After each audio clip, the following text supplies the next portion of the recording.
Hello সবাইকে, good morning. সকাল সকাল রৌদ্রের মধ্যে ভিডিও স্টার্ট করে নিলাম। আর এখন কিন্তু সকাল নয়, এখন হচ্ছে প্রায় 10:30টার ওপরে বাজছে। আর আমি এসেছি একটা গ্রামে একটা জায়গা দেখতে, মেম্বারের সাথে কথা বলতে। তো জায়গাটা কিন্তু বেশ ছিল, মানে ভালো। তো তার জন্য আমি ভাবলাম যে তোমাদেরকেও শেয়ার করা যাক, তাই অল্প ফুটেজ নিয়ে নিলাম। আর যে জায়গায় এসেছি এটা ছিল শিলচর থেকে আধা ঘন্টা লাগে যেতে, অনেকটা ভেতরের একটা গ্রাম। আর গ্রামের মধ্যে সবথেকে ভালো জিনিস যেটা থাকে সেটা হচ্ছে এই বাঁশের ছোটো ছোটো ব্রিজগুলো। আর আমার কিন্তু অনেক ভয় করে ওগুলো পের হতে, তার জন্য আমি কিন্তু যাইনি। আমি প্রণবকে পাঠিয়েছি মেম্বারের সাথে কথা বলার জন্য। আর এই দেখো এই ব্রিজগুলো না আমার অনেক ভয় করে। আর জায়গাটা দেখো এত সুন্দর, তার জন্য আমি ভাবলাম তোমাদের সাথেও শেয়ার করা যাক।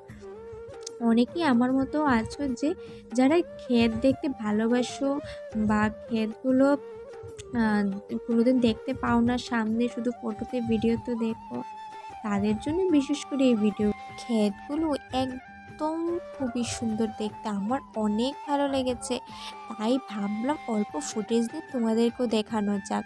অনেকেই আছে আমার মতো যারা ক্ষেত দেখলে অনেকটা পাগল হয়ে যায়। আর এখানে শুধু মূলো ক্ষেত নয়, আর আলু ক্ষেত নয়, অনেক রকম সবজির ক্ষেত আছে। এখান থেকে সবজি তুলে ওরা বাজারে নিয়ে বিক্রি করে। তো আমার খুব ভালো লেগেছে এই জায়গাটা দেখে।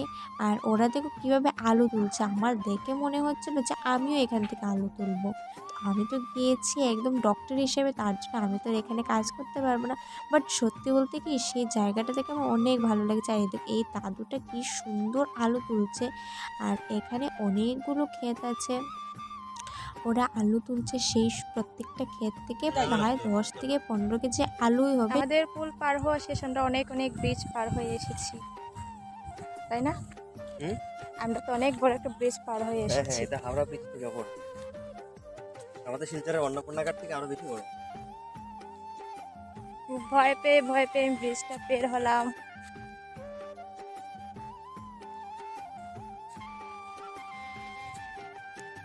এই মাছ, পুরো মাছ ধরাত লাগে যাই, মাছ ধরাত।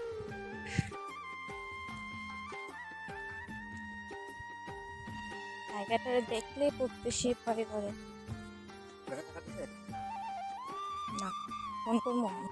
উফ, অনেকটা জার্নি বেড়াইছি।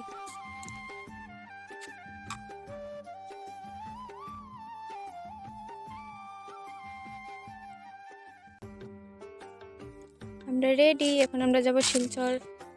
রেডি। তারপর আমরা এখান থেকে চলে আসলাম। আর জায়গাটা জাস্ট দেখো যে অন্ধকার, আমার ভয় লাগছিল যে কোথায় যাচ্ছি, প্রণব কোথায় নিয়ে যাচ্ছে আমাকে। কিন্তু সত্যি বলতে কি আমি কোনোদিন ভাবতে পারিনি যে এত ভেতরেও লোক থাকে। যত যাচ্ছি ততই দেখছি যে লোকের বাড়ি। আর এখানে এই ভেতর দিকে ঢুকে গিয়ে বড় এই যে ক্ষেতটা দেখলাম ওটাই। আর জায়গাটা দেখো, আমার তো খুব ভয় করছিল যে পেছন দিক থেকে যদি কেউ এসে ধরে, মানে এরকম ভাবনা চিন্তা ছিল। তারপর আমরা এখান থেকে চলে আসলাম। তো চলো, ভিডিওটা ভালো লাগলে একটা লাইক করে নিও। টাটা, দেখা হচ্ছে নেক্সট ভিডিওতে।